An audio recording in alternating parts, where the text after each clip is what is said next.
বন্ধুরা, কেকেআর যদি আরো একবার আইপিএল 2026-এ ভালো পারফরমেন্স করতে চায়, কেকেআর দলকে কিন্তু অকশনে এই তিনটে প্লেয়ারকে কিনতেই হবে। এই তিন প্লেয়ার কারা?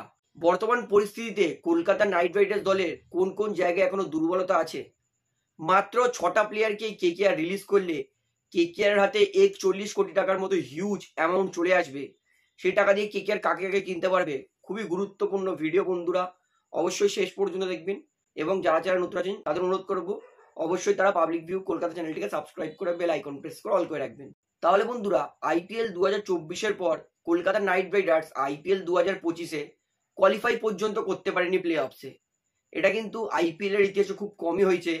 যেই দল চ্যাম্পিয়ন হয়েছে তার পরের সিজনে সেই দল প্লে অফসে কোয়ালিফাই করতেই পারেনি। সবার প্রথমে বলি, আইপিএল 2026-এ এই 6টা প্লেয়ারকে ছাড়লেই কেকেআর এর কাছে কিন্তু অকশনে 41 কোটি টাকার মতো বড় বাজেট চলে আসবে।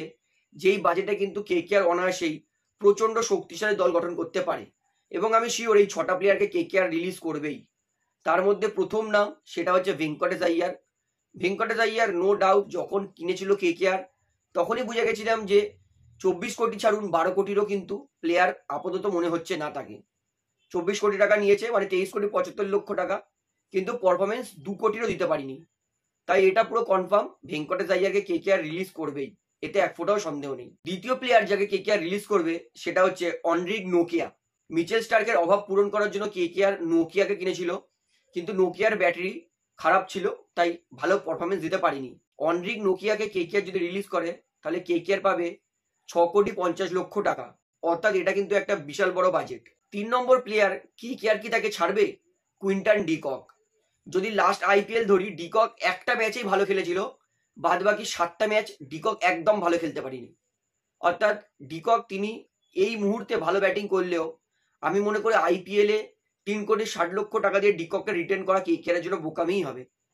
অনেক ভালো ভালো অপশন এসে গেছে কেকেআর এর কাছে, তাই ডিকককে রিলিজ করা উচিত কেকেআর এর। ডিকককে রিলিজ করলে কেকেআর 3 কোটি 60 লক্ষ টাকা পেয়ে যাবে।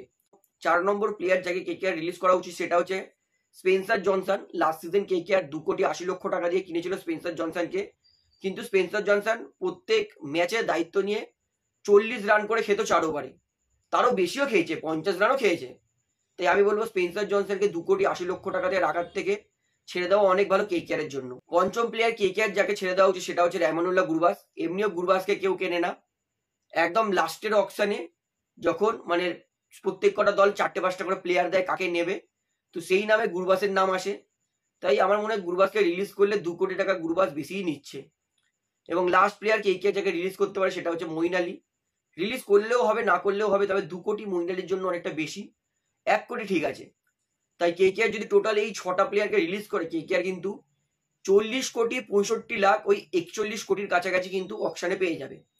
কেকেআর কিন্তু এই টাকায় অনেক ভালো ভালো দল গঠন করতে পারবে, এতে কোনো সন্দেহ নেই। কেকেআর আইপিএল 2024-এ গম্ভীরের আন্ডারে চ্যাম্পিয়ন হওয়ার পরে কেকেআর 2025-এ প্লে অফসেও কোয়ালিফাই করতে পারেনি। আইপিএল এর ইতিহাসে এটা খুব কমই হয়েছে যে একটা চ্যাম্পিয়ন দল তার পরের সিজনে কোয়ালিফাই করতে পারছে না প্লে অফসে। 2024 এবং 2025-এ কেকেআর নিজের দলে 3টে প্লেয়ার নিতে পারিনি। একটা হচ্ছে মিচেল স্টার্ক, তার রিপ্লেসমেন্ট কেকেআর 2025-এ ছিল না। নোকিয়াকে নিয়েছিল, কিন্তু নোকিয়ার ব্যাটারি খারাপ ছিল, তাই নোকিয়া তিনি মিচেল স্টার্কের অভাব পূরণ করতে পারেনি। তারপরের প্লেয়ার সেটা হচ্ছে ফিল সল্ট। কেকেআর কিভাবে সল্টকে ছেড়েছে সেটা কেকেআরই জানে। ফিল সল্টের অভাব কেকেআর পূরণ করতে পারেনি। 3 নম্বর player Shreyas Iyer, captain, 1 down player, তারও অভাব কেকেআর পূরণ করতে পারেনি। অর্থাৎ কেকেআর এই মুহূর্তে 3টে প্লেয়ার লাগবেই। আমি বলবো কেকেআর অকশনে যেই প্লেয়ারটাকে নেওয়া দরকার সেটা হচ্ছে কেএল রাহুল। দেখুন, আম্বানি করতে পারে, ভেঙ্কি মাহেশ্বর বা শাহরুখ খান কি করতে পারে না? শাহরুখ খানের কথা তো ছেড়েই দিন, কেকেআর দলের প্রতি তার কোনো দায়িত্ব নেই। প্রত্যেক কটা মালিক নিজের টেবিলে বসে অকশন করে, কিন্তু শাহরুখ খানকে আমরা দেখতে পাই না। শাহরুখ খান ব্যস্ত মানছি, কিন্তু আম্বানির থেকে ব্যস্ত।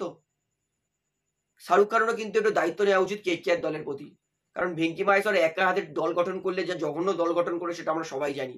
কেএল রাহুলকে যদি কেকেআর নিতে হয় তাহলে কিন্তু কেএল রাহুলের সঙ্গে পার্সোনালি কথা বলতে হবে, কারণ এর আগে অনেকবার দেখেছি আম্বানিরা যখন মুম্বাই ইন্ডিয়ান্সের কোনো প্লেয়ার দরকার হতো তখন সেই প্লেয়ারের সঙ্গে কিন্তু ডাইরেক্ট কথা বলে নিত যে তোমরা তোমার ক্লাবকে বলে রিলিজ নাও, আমরা তোমাকে অকশনে নেব।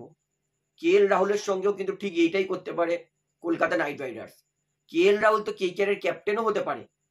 তাই নাইট রাইডার্স বা ভেঙ্কি মাহেশ্বর বা শাহরুখ খান KL রাহুলের সঙ্গে কথা বলুক যে তুমি দিল্লির থেকে রিলিজ নাও, বলো যে আমি অকশনে আসতে চাই, এবং অকশনে KKR তোমাকে নেবে, এরকম কমিটমেন্ট করে দিক।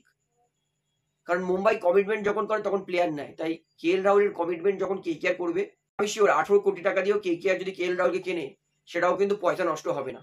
তাই KKR অবশ্যই KL রাহুলের সঙ্গে কথাবার্তা বলে KL রাহুলকে অকশনে আনতে পারে, এবং KKR কিন্তু অকশনে KL রাহুলকে কিনতে পারে।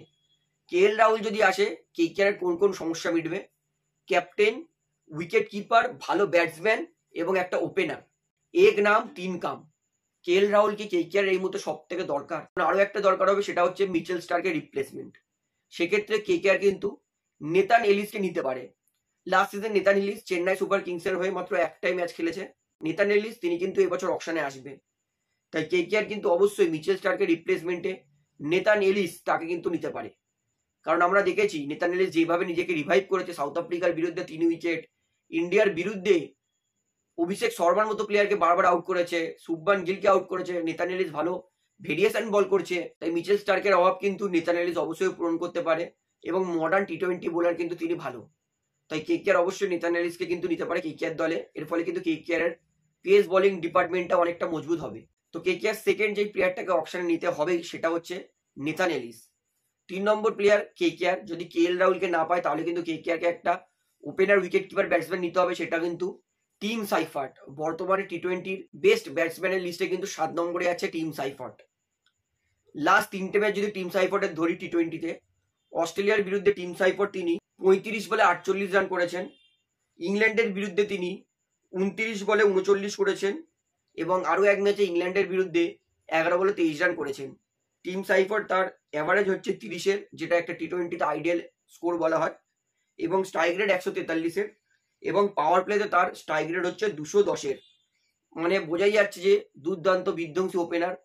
তাই KL রাহুলকে যদি KKR পায়, তাহলে টিম সাইফার্ট না নিলেও চলবে। যদি KL রাহুলকে না পায় KKR, তাহলে টিম সাইফার্টের মধ্যে কিন্তু একটা opener wicket keeper batsman KKR লাগবেই, এবং টিম সাইফার্ট যথেষ্ট ভালো উইকেট কিপার, এতে কোনো সন্দেহ নেই। তাই KKR এর কিন্তু এই 3 প্লেয়ার নিজের দলে লাগবেই, এবং অবশ্যই KKR যদি নীতিশ রানাকে আবার ফেরাতে পারে নিজের দলে, সেটা KKR জন্য সব থেকে বেস্ট অপশন হবে। কারণ নীতিশ রানা তিনি যত ভালো মিডিল অর্ডারে স্পিন খেলতে পারেন, এই একটা মিডিল অর্ডার ভালো স্পিন খেলা ব্যাটসম্যান কিন্তু KKR এর লাগবেই। তো আমি মনে করি KKR যদি 41 কোটি টাকা অকশনে পেয়ে যায়, তাহলে কিন্তু KKR অবশ্যই এই 3 প্লেয়ারকে অবশ্যই এই 41 কোটির মধ্যে নিতে পারে। তো আমি তো মনে করি KKR এই 3 প্লেয়ারের অভাব পূরণ করলেই KKR কিন্তু আরো একবার IPL এর প্লে অফস খেলবেই। তো এই বিষয়ে আপনার বক্তব্যটাকে আমাকে অবশ্যই কমেন্টে জানাবেন। ভিডিওটা এখানে শেষ করছি। আশা করি ভালো লাগলে, তো ভিডিওটি ভালো লাগলে অবশ্যই লাইক করুন, কমেন্ট করুন, শেয়ার করুন, এবং চ্যানেল নতুন আছে সবাইকে অ্যাক্টিভ করে রাখবো, যেহেতু এখানে আপনারা খেলার সমস্ত রকম আপডেটস পেয়ে যাবেন। তারা অবশ্যই পাবলিক ভিউ কলকাতা চ্যানেলটিকে সাবস্ক্রাইব করে বেল আইকন প্রেস করে অল করে রাখবেন। ধন্যবাদ।